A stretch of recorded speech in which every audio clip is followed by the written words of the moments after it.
The fluorescent lights of the hospital corridor buzzed like dying insects, casting everything in a sickly yellow glow that made even the living look half dead. My sneakers squeaked against the linoleum floor, a sound I'd grown to hate over the past 3 years of working double shifts as a nursing assistant. The smell of antiseptic burned my nostrils, mixing with something else, something darker that clung to the walls of St. Catherine's General Hospital. Desperation, grief, the metallic tang of blood that no amount of bleach could ever quite erase. I was invisible here. That's what exhaustion does to you. It turns you into a ghost moving through the world, seen but never really noticed. My scrubs hung loose on my frame, the pale blue fabric wrinkled from sleeping in them between shifts. I couldn't remember the last time I'd eaten a proper meal, or slept more than 4 hours, or felt anything other than the bone-deep weariness that had become my constant companion. "Maya, room 304 needs fresh linens," barked Nurse Patterson, not even looking up from her clipboard. She never looked at me. Nobody did. "Yes, ma'am." My voice came out barely above a whisper, hoarse from disuse.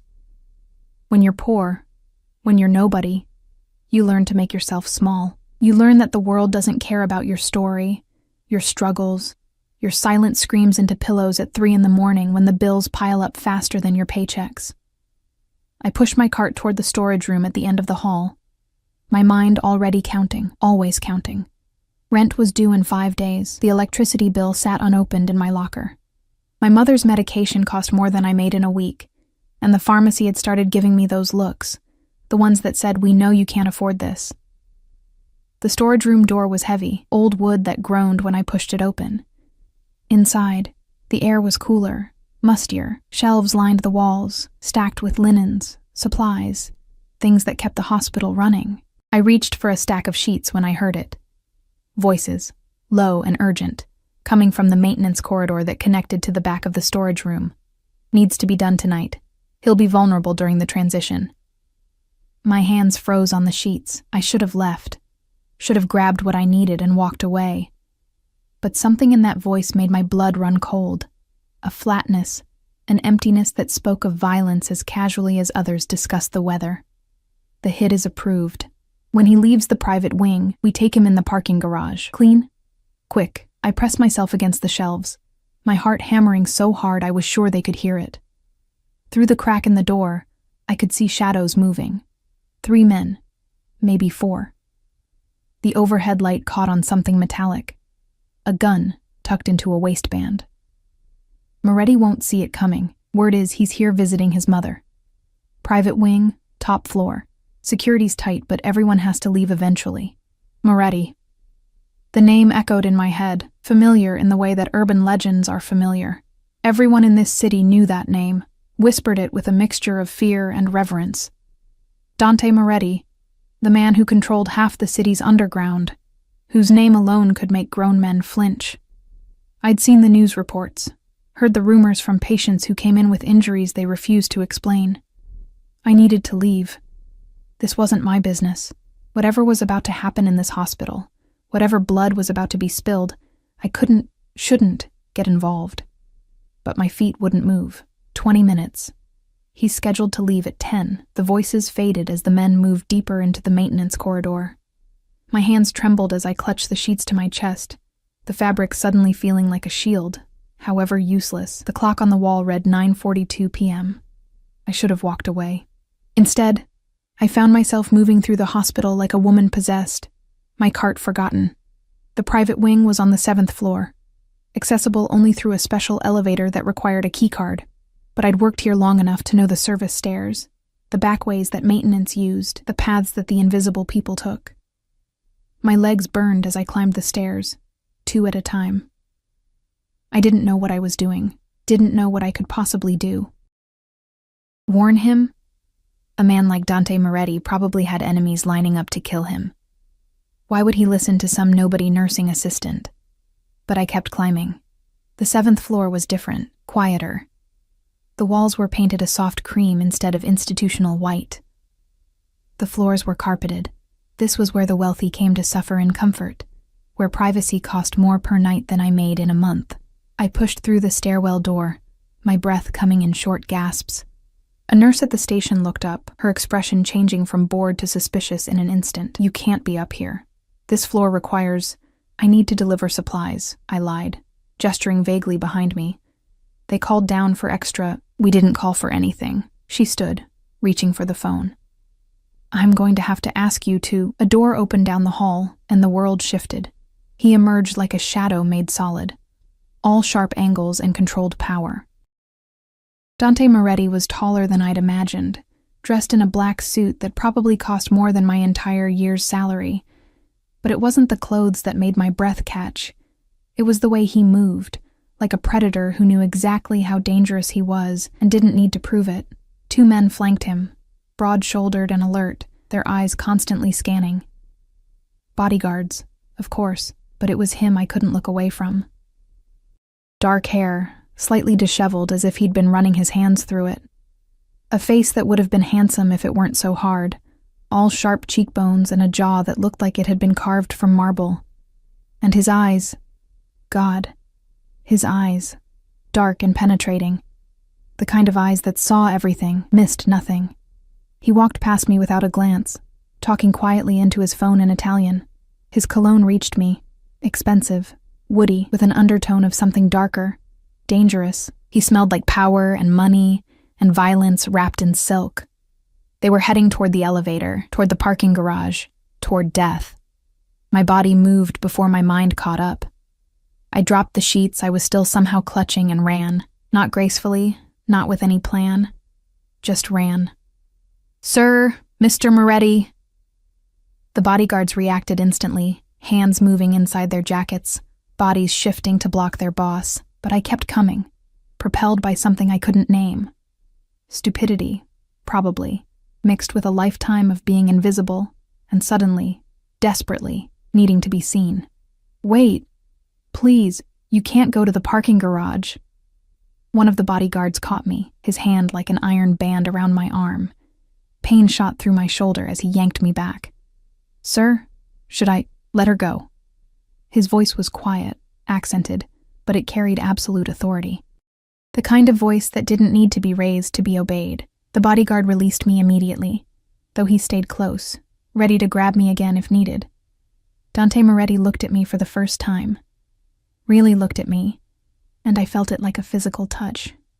His eyes were the color of espresso, so dark they were almost black, and they swept over me with an intensity that made my skin prickle.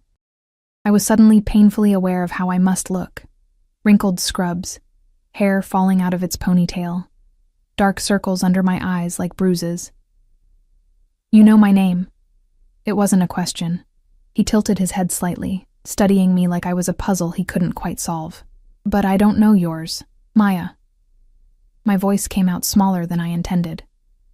Maya Torres. I work here. I'm a nursing assistant. And I swallowed hard, aware of how insane I was about to sound. You can't go to the parking garage. There are men waiting. They're going to— I couldn't say it.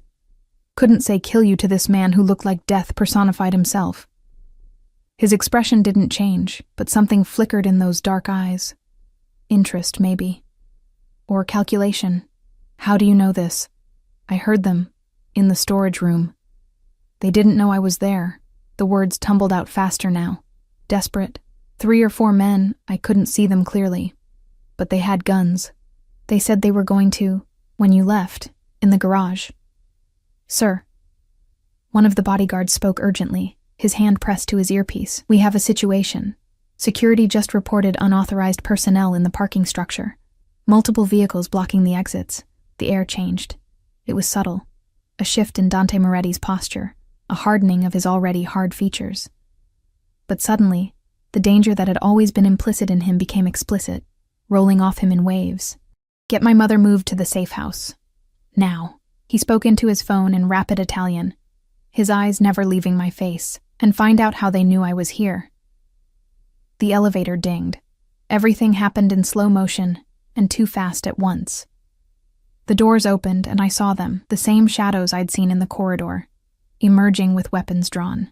The nurse at the station screamed. The bodyguards moved, reaching for their guns. But I moved faster. I don't know what possessed me. Don't know where the courage or stupidity came from. But I lunged forward, grabbed Dante Moretti's arm, and yanked him back through the door he'd just emerged from, into the private room, away from the line of fire. He came, surprisingly, either from shock or because he chose to. And then we were in the room, his mother's room, I realized distantly, and I was pushing him behind the hospital bed, my hands shaking as I pressed him down. The smell hit me before I understood what I was doing. Lavender, cleaning solution. And underneath it, something sharp and chemical that I recognized instantly from years of working in hospitals. Gas. The maintenance work they'd been doing on this floor all week. Natural gas leak repairs. And outside, men with guns, about to fire in an enclosed corridor. One spark. That's all it would take. I covered his mouth with my hand, pressing my body against his as I pulled him lower. His breath was hot against my palm, his body rigid with tension beneath me. I could feel his heart beating, strong and steady, could feel the coiled power in him like a spring wound too tight.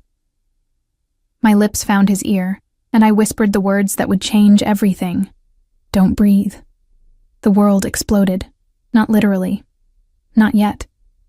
But the sound of gunfire erupted in the corridor, sharp cracks that echoed off the walls like thunder trapped in a cage. I pressed harder against Dante Moretti, my hand still covering his mouth. My own breath held until my lungs screamed.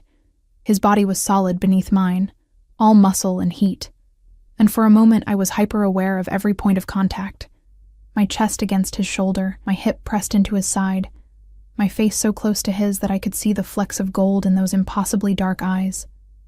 He didn't fight me, didn't push me away.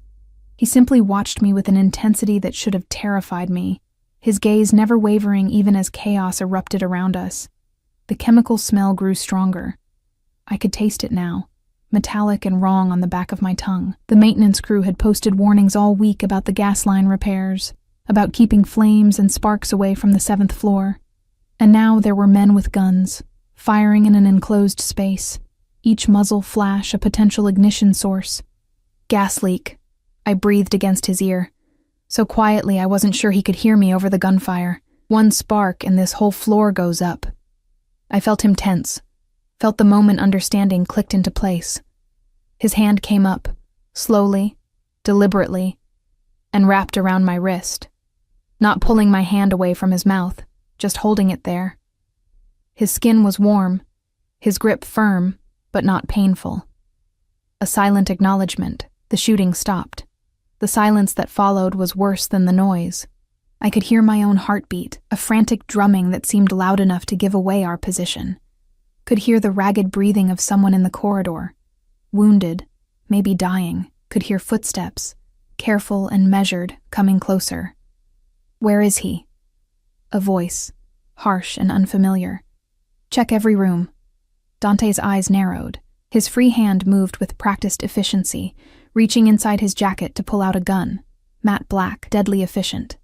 He moved to rise, to step out and face whatever was coming, but I pressed down harder, shaking my head frantically. He frowned, and I saw the war play out across his features. This was a man who faced danger head-on, who probably hadn't hidden from anything in his entire life.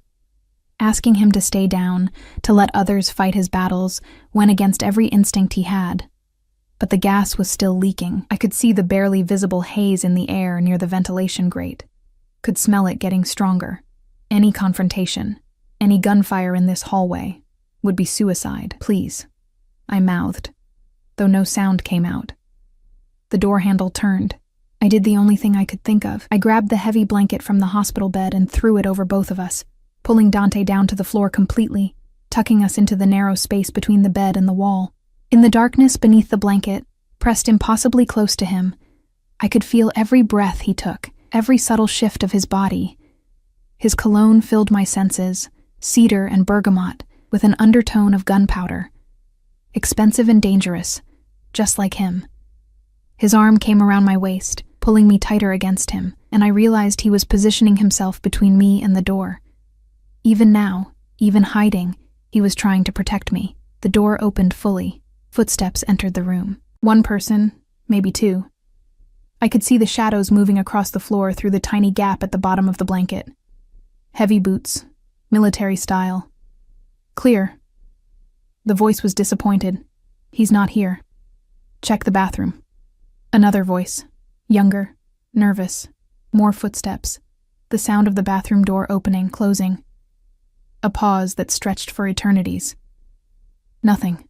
Let's move. But they didn't leave. Not immediately. One of them moved closer to the bed, close enough that I could see his boots. Black tactical style, expensive. He was standing right next to us, so close that if he looked down, if he noticed the blanket on the floor instead of the bed. Dante's hand tightened on my waist. Not in fear. I didn't think this man knew how to be afraid, but in preparation. Ready to move, to fight, to kill if necessary. I could feel the coiled tension in him, like a snake about to strike. The boots turned away. The footsteps retreated. The door closed. We stayed frozen for another 30 seconds, maybe a full minute. My lungs were burning now, desperate for air, but I was afraid to breathe too deeply, afraid to move, afraid that any sound might bring them back. Finally, slowly, Dante pulled the blanket back. His eyes met mine in the dim light filtering through the window, and something passed between us, an understanding, a connection forged in shared danger. His hand was still on my waist, my hand still resting against his chest where I'd pressed it when we dove to the floor. I could feel his heart beating, steady and strong. The gas, he said quietly, his accent more pronounced in the whisper. How long? I don't know. They've been working on repairs all week. Could be minutes before it dissipates. Could be hours. He nodded once, processing. Then, with surprising gentleness, he helped me sit up, his hands steadying me when my legs shook. We stayed on the floor, backs against the wall, hidden by the hospital bed. You saved my life.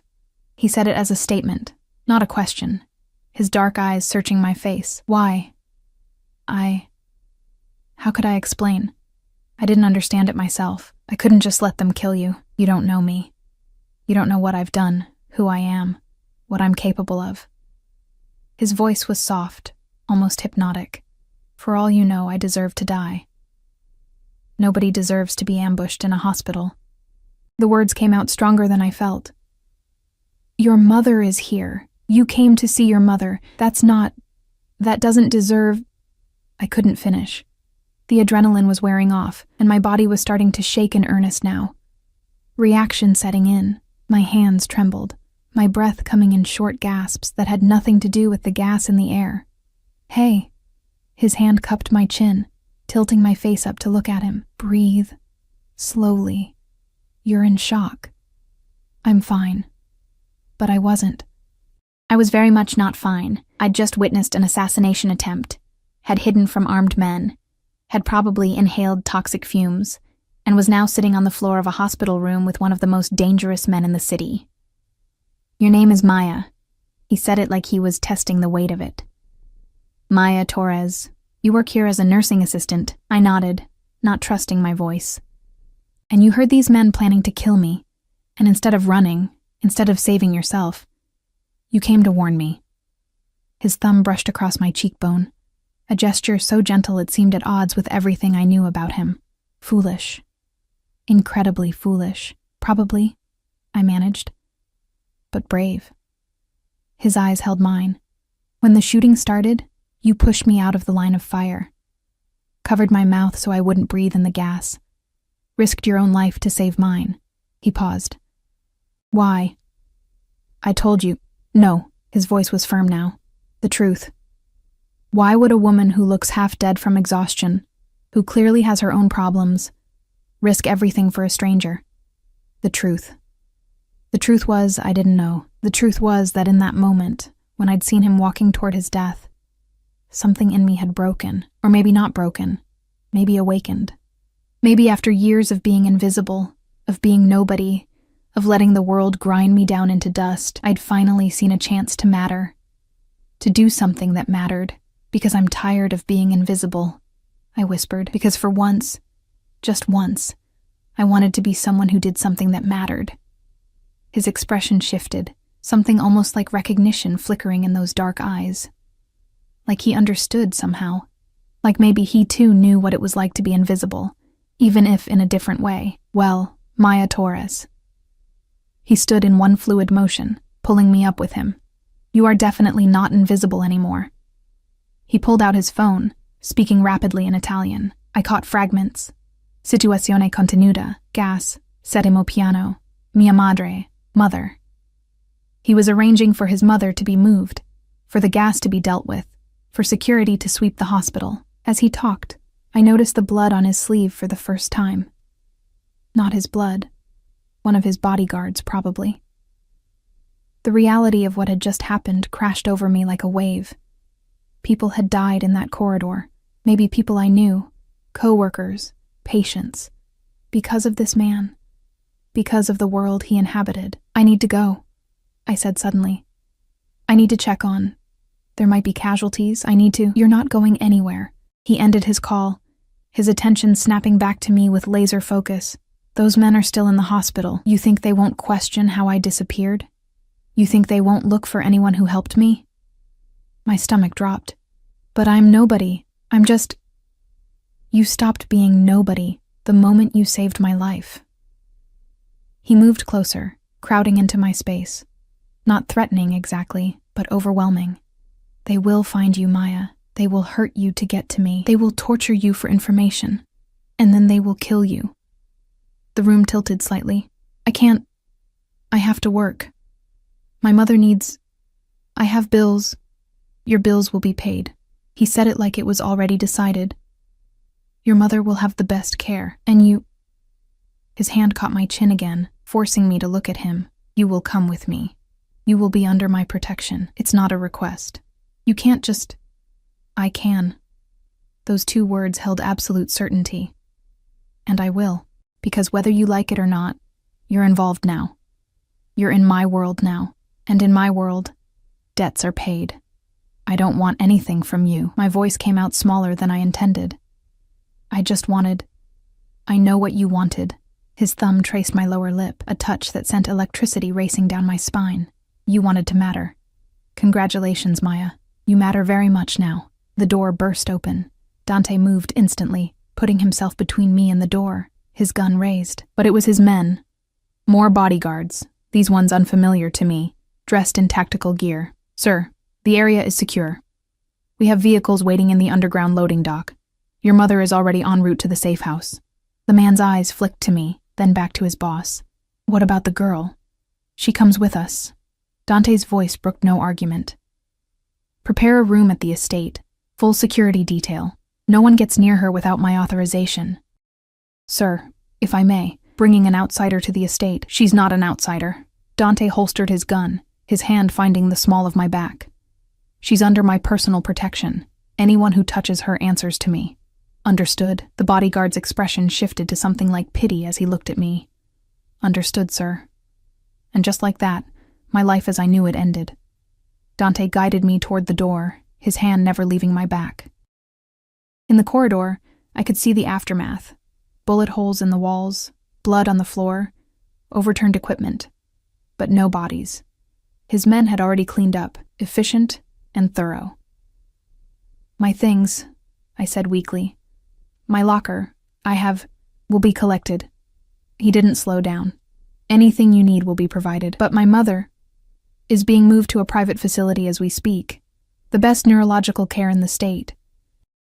She'll have round-the-clock nursing, any medication she needs, any treatment available. He glanced at me. She'll be safe, Maya. I protect what's mine. What's mine? The words echoed in my head as he led me through corridors I'd never seen before. Service elevators that required special keys, doors that opened to reveal armed men who nodded to Dante with barely concealed deference. We were in the bowels of the hospital now, moving through maintenance tunnels that smelled of concrete and machinery. A black SUV waited in the loading dock, armored and pristine. The door opened, and Dante guided me inside, sliding in next to me. The interior smelled like leather and money. The seats were soft enough to sink into. The windows were tinted so dark I could barely see out.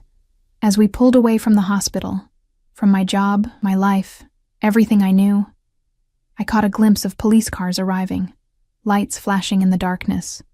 Too late. Always too late. Where are we going? My voice sounded strange in the luxury of the vehicle, small and out of place. Somewhere safe. Dante was watching me with that intense gaze again. My estate. Outside the city. No one can reach you there. This is kidnapping. But even as I said it, I knew it wasn't. Not really. He'd given me a choice. Come with him, or face his enemies alone. And we both knew what would happen if I chose the latter. This is protection. His hand found mine in the darkness, his fingers lacing through mine. The touch should have terrified me. Instead, it anchored me, kept me from flying apart. In payment of a debt, you saved my life, Maya Torres. That means something in my world. It means everything. The city lights blurred past the windows as we drove into the night, leaving behind everything I'd ever known. My apartment with its peeling paint and broken heater, my double shifts and mounting bills, my invisibility. I'd wanted to matter. Now I mattered to the most dangerous man in the city. I just wasn't sure if that was salvation or damnation. The estate rose from the darkness like something out of a Gothic novel, all stone and iron, surrounded by walls high enough to keep out an army. Guards patrolled the perimeter, their silhouettes sharp against the security lights. As our SUV passed through the gates, I caught glimpses of manicured lawns, fountains, gardens that probably cost more to maintain than I'd earn in a lifetime. This wasn't just wealth. This was power made manifest in marble and steel. The vehicle stopped in front of massive wooden doors that looked like they belonged to a medieval fortress. Dante exited first, then offered me his hand. I hesitated. Taking that hand felt like accepting something I didn't fully understand, crossing a threshold I could never uncross. But what choice did I have? His fingers closed around mine, warm and certain, and he pulled me from the car with surprising gentleness. Up close, in the light spilling from the house, I could see the tension in his jaw, the tightness around his eyes. The assassination attempt had affected him more than he let on. "Welcome to my home," he said, though his tone suggested this was anything but a welcoming. Inside, the entrance hall was all dark wood and crystal chandeliers, the kind of opulence that made me acutely aware of my wrinkled scrubs and scuffed sneakers. A woman appeared, older, dressed in a crisp black uniform, her gray hair pulled back in a severe bun. "Signor Moretti." She nodded respectfully, her eyes sliding to me with barely concealed curiosity. "Your mother arrived safely. She's resting in the East Wing. Dr. Castellano is with her." "Good." Dante's hand remained on the small of my back, a constant presence. "Mrs. Chen, this is Maya Torres. She'll be staying with us. Prepare the blue room, the one adjacent to my suite." Mrs. Chen's eyebrows rose fractionally. "The blue room, sir? But that's... I'm aware." His tone left no room for discussion. "She's to have access to anything she needs. Clothes, toiletries, food. Whatever she asks for." He paused. "And she's under my personal protection. Everyone on staff is to be informed." "Of course, sir." Mrs. Chen's expression shifted to something almost sympathetic as she looked at me. "If you'll follow me, Miss Torres." "Go," Dante said softly, releasing me. "Clean up, rest. We'll talk in the morning." But as Mrs. Chen led me up a sweeping staircase, I heard him speaking in rapid Italian to someone, his voice hard, angry, demanding answers about how the attack had been planned, who had betrayed him, how they'd known he would be at the hospital. The blue room was absurd. There was no other word for it. The bed was larger than my entire apartment bedroom, draped in silk that probably cost more than my monthly rent. Floor-to-ceiling windows looked out over the grounds, though heavy curtains could be drawn for privacy. A bathroom attached, all marble and gold fixtures, with a tub deep enough to swim in. "There are clothes in the closet," Mrs. Chen said, her accent British, precise. "They should fit reasonably well. Mr. Moretti had them delivered while we were traveling."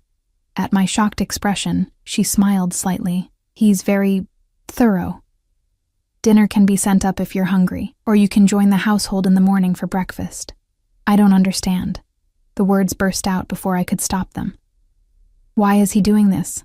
I'm nobody. I'm just..." "You saved his life, Mrs." Chen's expression softened. "In Mr. Moretti's world, that's everything. Loyalty, Sacrifice. These are currencies more valuable than gold. She moved toward the door, then paused. A word of advice, Miss Torres. Don't try to leave. The guards have orders to keep you safe, which means keeping you here, for your own protection. She left me alone in the absurd luxury of the blue room, and the reality of my situation crashed over me like a wave. I was a prisoner. A gilded, pampered prisoner, but a prisoner nonetheless. My hands shook as I peeled off my scrubs, as I stepped into a shower that had more settings than my car had. The hot water should have been relaxing, but I couldn't stop replaying the night, the gunfire, the blood. Dante's body pressed against mine in the darkness, his hand over mine, his breath against my neck. Don't breathe. Those 2 words had saved us both. But at what cost? I found clothes in the closet, designer labels I recognized from magazine ads, in exactly my size.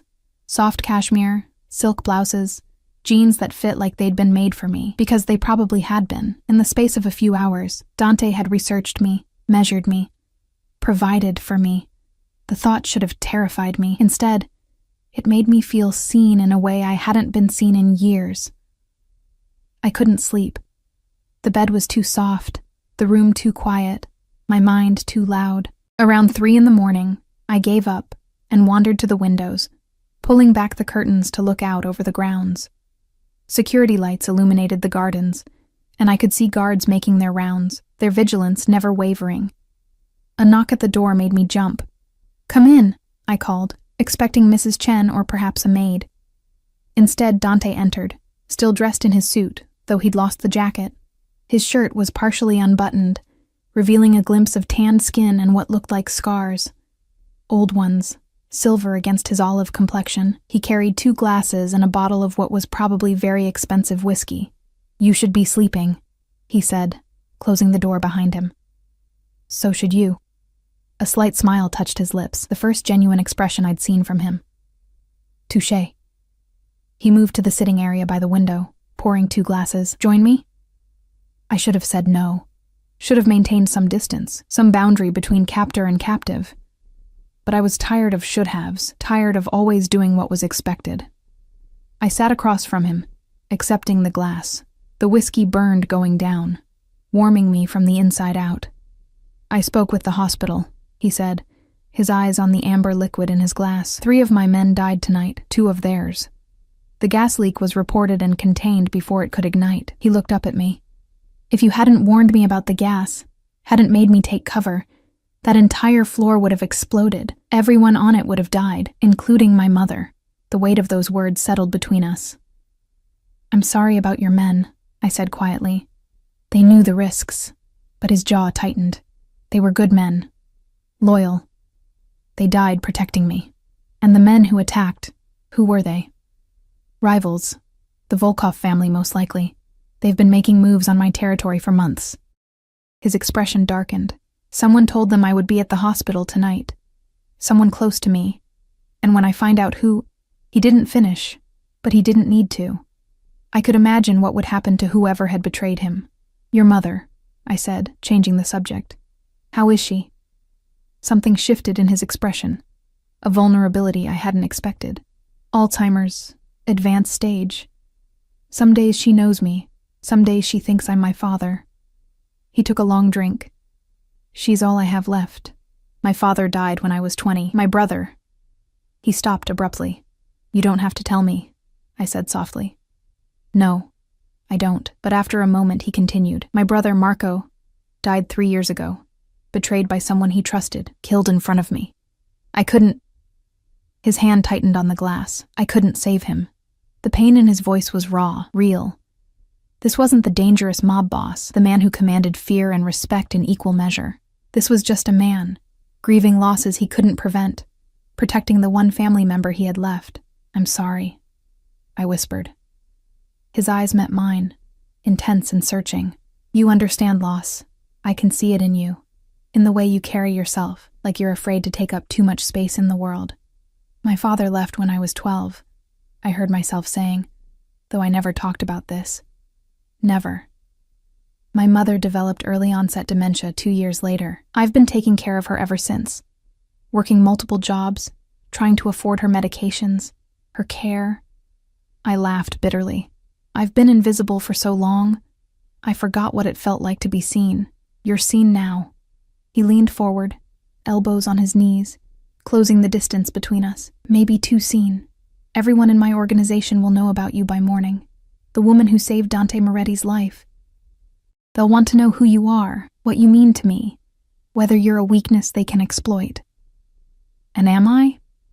The question came out barely above a whisper. A weakness? His hand reached out, cupping my face with a gentleness that contradicted everything I knew about him. His thumb traced my cheekbone, the same gesture from the hospital, and I found myself leaning into the touch despite every logical instinct screaming at me to pull away. I don't know yet, he said honestly. But I know that I can't let anything happen to you. You put yourself in danger for me, a stranger, a monster by most people's definition. That kind of loyalty, that kind of courage. His voice dropped lower. It's rare. Precious. And in my world, precious things must be protected at all costs. I'm not precious. But even as I said it, his touch made me feel like maybe I could be. Maybe in his eyes, I already was. You don't see yourself clearly. His other hand found my free one, his fingers lacing through mine like they had in the car. You see someone small, invisible, worn down by the world. I see someone strong enough to survive years of hardship, brave enough to run toward danger instead of away from it, selfless enough to risk everything for a stranger. You don't know me. No, he agreed. But I'd like to. The air between us charged with something electric, dangerous. I should have pulled away. Should have remembered who he was, what he did, the blood on his hands and the violence in his wake. But I didn't. Instead, I found myself asking, what happens now? Tomorrow, next week, what happens to me? Tomorrow, you rest. You eat. You let yourself be taken care of for once in your goddamn life. His intensity never wavered. Next week, we figure out who betrayed me and we eliminate the threat. And you stay here, under my protection, until it's safe. And if it's never safe? His smile was dark, almost predatory. Then I guess you're mine forever. The words should have terrified me. Instead, they sent heat coursing through my veins, awakening something in me I thought had died years ago, the ability to want, to need, to feel anything beyond exhaustion and despair. I should go, I said, though I didn't move. You should. But his hand tightened on mine. Stay. Just for a while. Let me... He stopped, as if the words were difficult. Let me not be alone tonight. And there it was, the truth beneath the power and violence. He was alone too, surrounded by guards and subordinates and fear, but fundamentally, devastatingly alone. So I stayed. We talked until dawn painted the sky pink and gold. He told me about growing up in his father's shadow, about the weight of inheriting an empire built on blood and fear, about his mother's laughter before the disease stole her memories, about Marco, the brother who'd been his best friend, his confidant, his conscience. I told him about my mother's decline, about watching the woman who raised me forget my name, my face, our entire history together, about the exhaustion that had become my constant companion, the invisible weight of trying to survive in a world designed to crush people like me. As the sun rose, he stood, offering me his hand. Come. I want to show you something. He led me through the quiet house, down corridors lined with art that probably belonged in museums, past rooms I couldn't even name. We ended up on a terrace overlooking the gardens, the morning light turning everything golden. This is my favorite place, he said quietly. When everything becomes too much, when the weight of what I am threatens to drown me, I come here. Watch the sunrise. Remember that the world keeps turning. Regardless of the blood we spill or the empires we build. I stood next to him, close enough that our arms brushed, and watched the sun climb higher. For a moment, just a moment, I let myself imagine this could be my life. Standing on terraces at dawn, with a dangerous man who looked at me like I mattered, being seen, wanted, protected. But reality was waiting, as it always did. Sir. A guard approached, respectful but urgent. You're needed in the security office. We have information about the attack. Dante's expression hardened instantly, the vulnerability from moments ago vanishing behind the mask of the mob boss. But before he left, he turned to me, his hand cupping my face one more time. "Stay safe, Maya. Don't leave the grounds. Don't trust anyone except Mrs. Chen and my personal guards, the ones wearing the silver pins." His thumb brushed my lip. "Promise me." "I promise." He studied my face for a long moment, as if memorizing it, then turned and strode away, all lethal grace and controlled power, leaving me alone on the terrace, watching the sunrise over a world I no longer understood. I'd saved his life. Now he'd claimed mine. The question was, what would he do with it? 3 days passed in a strange, suspended reality. I existed in a gilded cage, pampered and protected in equal measure. Mrs. Chen brought me meals I didn't have to cook, clothes I didn't have to wash, books I actually had time to read. The guards with silver pins nodded respectfully when they saw me, treating me with a deference I didn't understand and certainly didn't deserve. But Dante was gone. He'd left that morning after showing me the sunrise, disappearing into whatever dark business required his attention.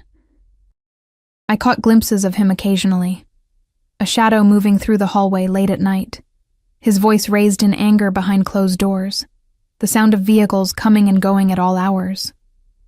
The estate felt different without his presence, emptier, like a stage missing its lead actor. On the 4th day, I woke to find a note slipped under my door, written in sharp, precise handwriting. "My mother would like to meet you. East Wing, 10 a.m. D." My hands trembled as I held the paper. Meeting his mother felt significant, weighted with implications I couldn't quite name. I dressed carefully in one of the simpler outfits from the closet, dove gray cashmere and dark jeans, and made my way through the maze of corridors to the East Wing. The hallway was quieter here, the air scented with lavender and something medicinal. A nurse sat outside one of the rooms, reading a magazine. She looked up as I approached, her expression professional but kind. "Miss Torres? Mrs. Moretti is expecting you. She's having a good day today, very lucid." The nurse's smile was encouraging. "Don't be nervous. She's lovely." The room beyond was beautiful in its simplicity. Soft cream walls, gauzy curtains filtering the morning light, fresh flowers on every surface. And in a chair by the window sat a woman who must have been stunning in her youth. Silver hair, fine bone structure, eyes the same dark espresso as her son's. "You must be Maya." Her voice was accented, warm. She set down her book and studied me with an intensity that was achingly familiar. "Come, sit. Let me look at you." I crossed the room on shaking legs, sitting in the chair across from her. Up close I could see the fragility in her, the thinness of her wrists, the slight tremor in her hands, the way her eyes sometimes drifted before refocusing. "My son speaks of you," she said, those sharp eyes missing nothing. "He says you saved his life. I just warned him. Anyone would have... No." Her hand reached out, surprisingly strong as it gripped mine. "Not anyone. Most people would have run, would have saved themselves, but you ran toward the danger. You protected him." Her eyes glistened. "You protected my boy." The emotion in her voice made my throat tight. I couldn't let them hurt him. Why? It was the same question Dante had asked, but from her it felt different. Not interrogation, just genuine curiosity. "You didn't know him. You owed him nothing." "I don't know," I admitted. When I saw him, when I knew what was about to happen, I couldn't do nothing. I couldn't be invisible anymore." She smiled, and I saw where Dante got his rare, genuine expressions. "Invisible."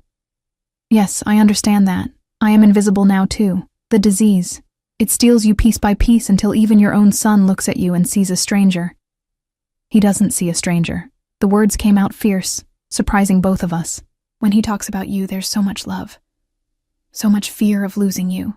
You're not invisible to him." Tears spilled over, tracking down her weathered cheeks. "He is a good boy. A good man. The world sees a monster, but I see my Dante. The boy who cried when his goldfish died. Who brought me flowers every Sunday. Who held his brother when..." She stopped, her expression clouding. "Marco. Where is Marco? He should be here. He promised he would visit." My heart broke. Moretti, Mrs. He's dead, isn't he? Her clarity was sudden, devastating. My Marco is dead and I keep forgetting. Every time I remember, it's like losing him again. She gripped my hand harder. Dante thinks I don't notice, thinks the disease has taken that memory. But some pains are too deep to forget completely. I didn't know what to say, so I just held her hand and let her cry. Promise me something, she said after a while, her voice stronger. Promise me you'll take care of him. He carries so much darkness, so much weight. He needs light in his life. He needs someone who sees the man, not the monster. I'm nobody, I whispered. You're the woman who risked everything to save him. Her eyes locked with mine. You're exactly who he needs. Promise me. I promise. She smiled, settling back in her chair with a satisfied sigh. Good. Now, tell me about yourself. Dante said your mother is ill too? We talked for over an hour. She drifted occasionally, calling me by different names, asking about people long dead, but always came back, sharp and present. When I finally left, she hugged me with surprising strength. Welcome to our family, Maya, she whispered. The words followed me back through the corridors, echoing in my head. Family. As if I could be part of this world, this dangerous, violent, beautiful world. I found Dante in what Mrs. Chen called the study, a room lined floor to ceiling with books, dominated by a massive desk covered in papers and laptops. He was on the phone, speaking rapid Italian, but his eyes found me the moment I entered. He held up one finger, and finished his conversation, then set the phone down with deliberate care. You met my mother. Not a question. She's wonderful. I stayed by the door, suddenly unsure. She's sharp, funny, kind. Even with the disease, she liked you. He stood, moving around the desk with that predatory grace. She told me. Said you have kind eyes, that you'll be good for me. His mouth quirked. She also said I should marry you before some other smart man snatches you away. Heat flooded my face. She's ill. She knows exactly what she's saying. He stopped in front of me, close enough that I had to tilt my head back to meet his eyes. My mother has always been an excellent judge of character. If she likes you, it means something. Dante. His name felt strange on my tongue, intimate. What am I doing here? Really? It's been 4 days and I still don't understand. I told you, you're under my protection, but for how long? Forever? Until your enemies are dealt with? Until you decide I'm not worth the trouble? The questions burst out, driven by 4 days of uncertainty. I can't just exist in limbo. I need to know. His hand caught my chin, tilting my face up. You want the truth? Yes. The truth is, I don't know what you are to me yet. His thumb traced my lower lip, sending electricity down my spine. Protection, yes. A debt to be repaid, absolutely. But there's something else. Something that's been growing since you covered my mouth in that hospital room and whispered for me not to breathe. My heart hammered against my ribs. What? Obsession. The word was stark, honest. You've gotten under my skin, Maya Torres. Into my head. I think about you constantly, whether you're safe, whether you're happy, whether you'll run the first chance you get. His grip tightened fractionally. I want you to stay. Not because you're in danger, not because I owe you, but because I want you here, in my house, in my life. You can't just... I can. His face moved closer, his breath ghosting across my lips. I'm Dante Moretti. I take what I want and I protect what's mine. And I want you, Maya. I want you so badly it's driving me insane. This is crazy. But I didn't pull away. Couldn't pull away.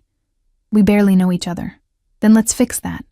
His hands framed my face, forcing me to hold his gaze. Stay. Not as a prisoner. Not as someone under protection. Stay because you want to. Stay and let me show you what it's like to be seen, wanted, treasured. Stay and let me give you everything you've been denied your entire life.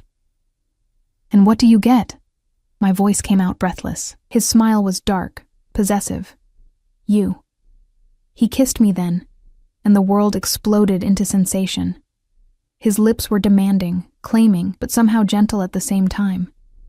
His hands tangled in my hair, angling my head to deepen the kiss, and I found myself responding with a hunger I didn't know I possessed. This was insane, reckless, dangerous in ways that had nothing to do with bullets or enemies. But God, I wanted it.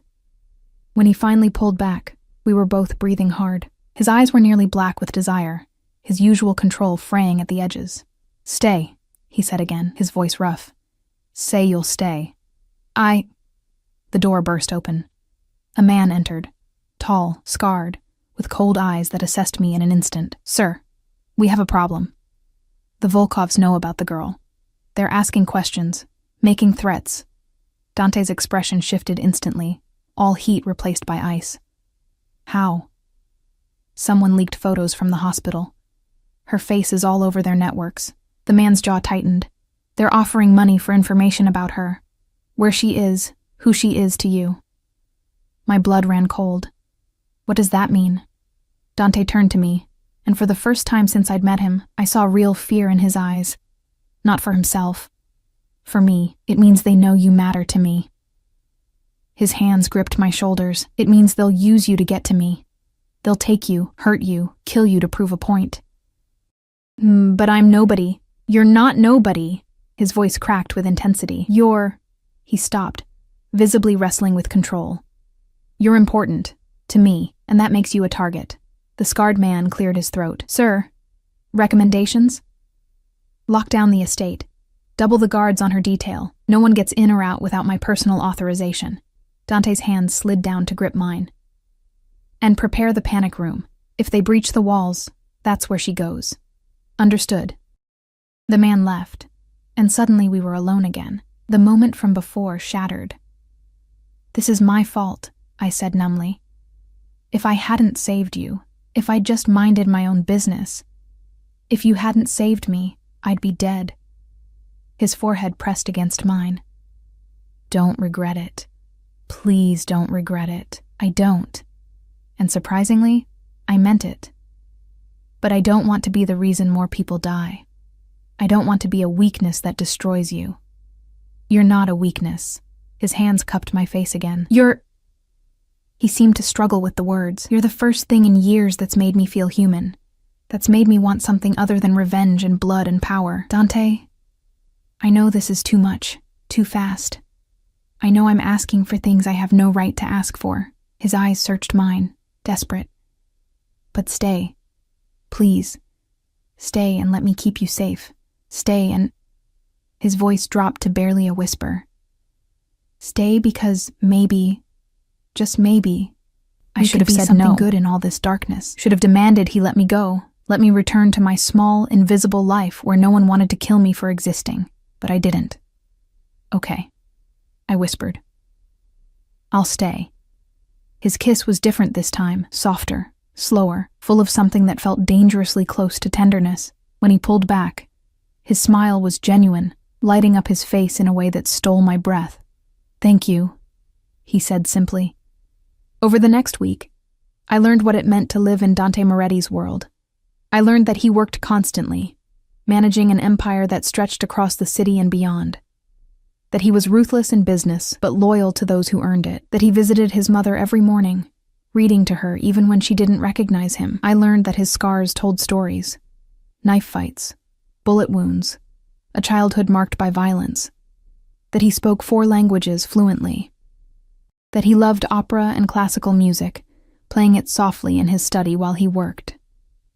I learned that his obsession with my safety bordered on paranoia. Guards followed me everywhere, even just walking through the gardens. He had my food tasted before I ate it. He installed cameras in every corridor, personally reviewing footage each night. But I also learned gentleness I hadn't expected. The way he'd find me in the library and sit quietly, reading beside me. How he'd take my hand during tense moments, grounding both of us. The way he'd pull me into his lap in the evenings, holding me close while he made phone calls in Italian, his fingers absently stroking my hair. We didn't sleep together, not in that way, but he'd come to my room late at night, unable to sleep, and we'd talk until dawn. About everything and nothing. About his fears and my dreams and the strange, impossible thing growing between us, until the night everything changed. I woke to the sound of gunfire. The gunfire shattered the night like glass breaking. Sharp, violent, too close. I bolted upright in bed, my heart hammering so hard I could feel it in my throat. For a disorienting moment, I thought I was back at the hospital, back in that corridor filled with gas and death, but no. This was worse. This was the estate. This was supposed to be safe. The door burst open and Dante was there, already dressed in tactical gear, a gun in his hand. His face was a mask of controlled fury, but his eyes, God, his eyes, burned with something primal when they found me. "Get up, now!" He crossed the room in 3 strides, pulling me from the bed. "They've breached the walls. The Volkovs. They brought an army." More gunfire erupted, closer now. I could hear shouting, the sound of breaking glass, an explosion that shook the entire house. "How many?" My voice came out steadier than I felt. "Too many." He was already moving, pulling me toward the door. "But I'm getting you out. There's a tunnel under the house, leads to a safe location 2 miles away. What about your mother?" He stopped, his jaw tightening. "She's already secured. My men have her in the south wing. There's a separate exit. She'll be safe. And you?" I grabbed his arm, forcing him to look at me. "What about you?" "I'm ending this." His expression was lethal. "The Volkovs want war, I'll give them war. But first, I'm getting you to safety." We ran through corridors I'd walked peacefully just hours before, now filled with smoke and the acrid smell of gunpowder. Guards lay dead or dying, their blood staining the expensive carpets. I tried not to look, tried not to think about the fact that these men were dying to protect me, to protect Dante's obsession with keeping me safe. We reached his study, and he moved immediately to the bookshelf, pressing something that made it swing open to reveal a hidden passage. The tunnel beyond was narrow, concrete, lit by emergency lights that cast everything in harsh red. "Go." He tried to push me forward, but I resisted. "Come with me." "I can't. My men are fighting. My mother is still in the house. I won't abandon them to save myself." "Then I'm not going either." His eyes flashed with anger. "Maya, this isn't a negotiation." "You're right. It's not." I planted my feet, meeting his fury with my own. "You told me I matter to you, that I'm important. Well, you matter to me too, Dante. And I'm not running while you stay here and die. If you stay, you'll be captured. Tortured. They'll use you against me, make me watch while they—" He couldn't finish, his control cracking. "I can't let that happen. I won't." "Then we fight together." I grabbed his face, forcing him to look at me. "You said I was brave. Prove you meant it. Let me be brave now." For a moment, I saw the war raging behind his eyes. The need to protect me versus the knowledge that I was right, that sending me away alone might be just as dangerous. The tunnel could be compromised. His enemies could be waiting at the other end. An explosion rocked the house closer than before. Debris rained from the ceiling. Fuck. He made his decision in an instant, pulling me back toward the study. "Stay behind me. Always behind me. If I tell you to run, you run. Understood?" "Understood." He handed me a gun, smaller than his, but deadly all the same. "Do you know how to use this? Point and shoot?" His laugh was harsh, almost desperate. "Close enough. Safety's off. Don't hesitate. These men won't." We moved back through the house, but differently now. Dante in full combat mode, every movement precise and lethal. He communicated with his men through an earpiece, coordinating defenses, calling for backup, assessing threats. The main hall had become a war zone, bodies everywhere. His men, their men, impossible to tell who was winning. Dante moved through it like a force of nature, his gun barking with deadly accuracy. Each shot found its target, each movement was calculated. I stayed behind him, my own gun raised, trying not to think about the fact that I might have to actually use it. Then I saw him, a man in black tactical gear, raising his weapon toward Dante's back. Dante didn't see him, focused on threats ahead. I didn't think. just moved. The gun kicked in my hand, the sound deafening in the enclosed space. The man went down, blood blooming across his chest.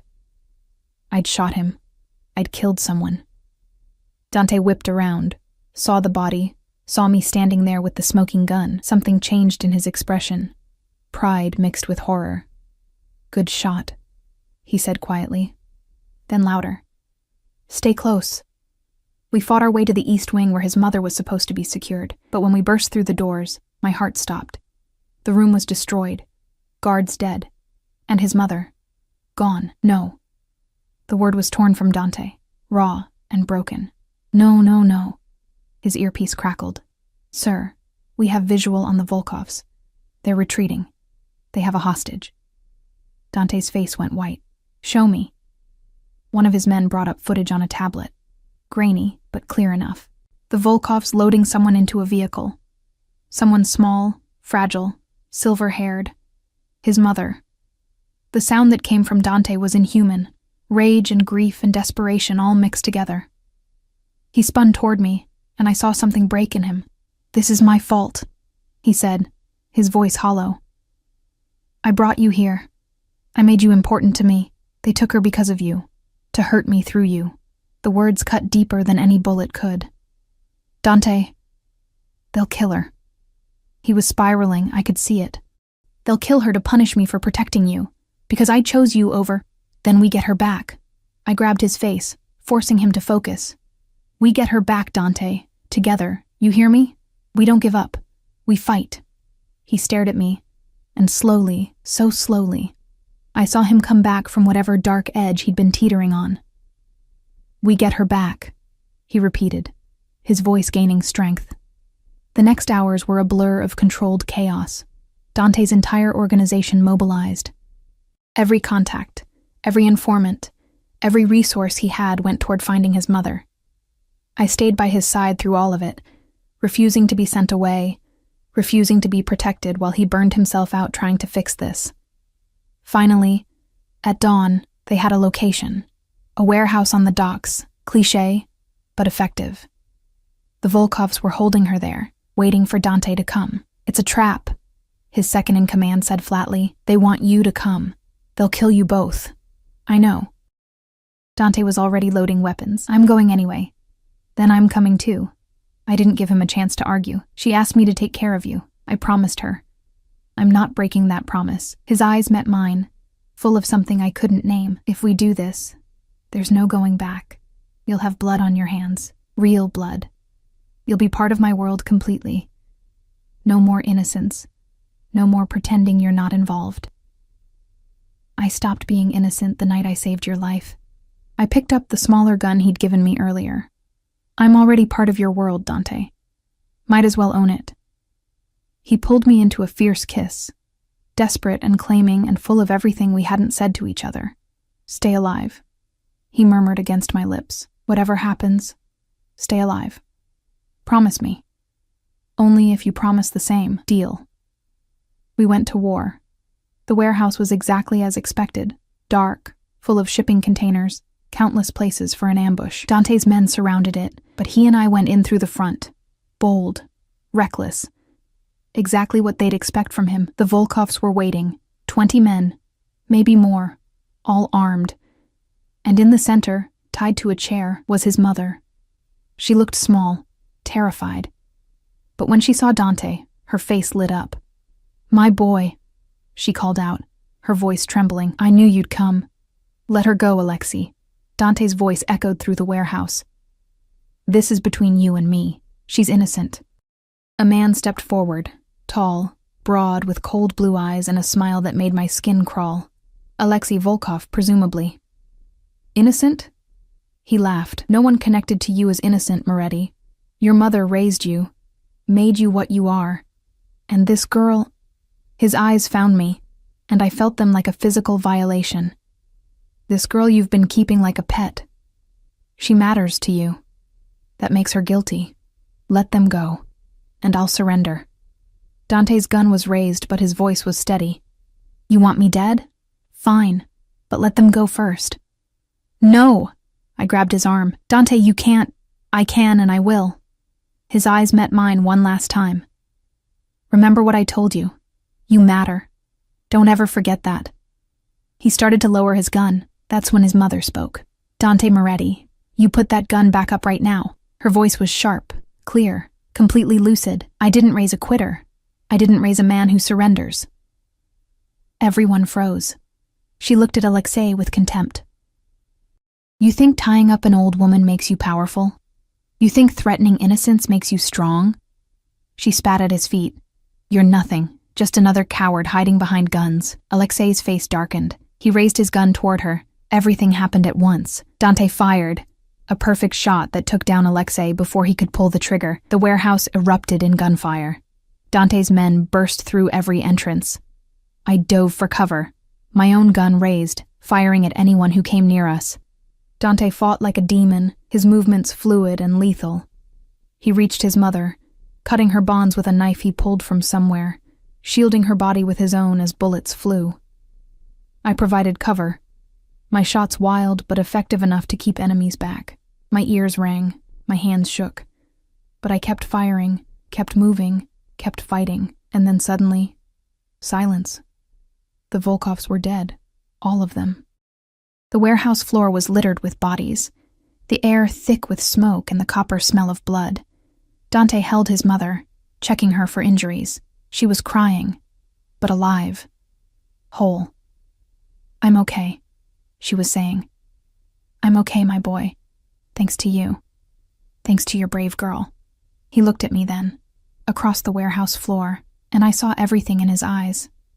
Relief, gratitude, love, raw and terrifying and absolutely real. I crossed to him, my legs shaking, and he pulled me into his arms with his free hand. His mother on one side, me on the other. We stood there in the aftermath of violence, 3 survivors holding each other in the wreckage. "It's over," he said quietly. "The Volkovs are finished. You're safe. My mother is safe." "What happens now?" I asked, though I thought I already knew. His hand cupped my face, thumb brushing away tears I hadn't realized I was crying. Now I keep my promise. I show you what it's like to be treasured, to be seen, to be loved. Loved? The word came out barely a whisper. "Loved," he confirmed, his eyes never leaving mine. "I love you, Maya Torres. I've probably loved you since you covered my mouth and whispered for me not to breathe. You saved my life. You saved my mother's life. You stood by me when you should have run. How could I not love you? This is insane," I said. But I was smiling through tears. "We barely know each other. This isn't how love works. Then tell me you don't feel it too." His voice was gentle, challenging. "Tell me you don't want this. Us. And I'll let you go. I'll set you up somewhere safe, give you everything you need to start over. Just say the word." I looked at him, really looked at him. At the man who'd killed to protect me, who'd fought through hell to save his mother, who'd given me a place in his world when I'd been invisible to everyone else, who looked at me like I was precious, valuable, worth dying for. I thought about my old life, the exhaustion, the invisibility, the slow death of being ground down by poverty and circumstance.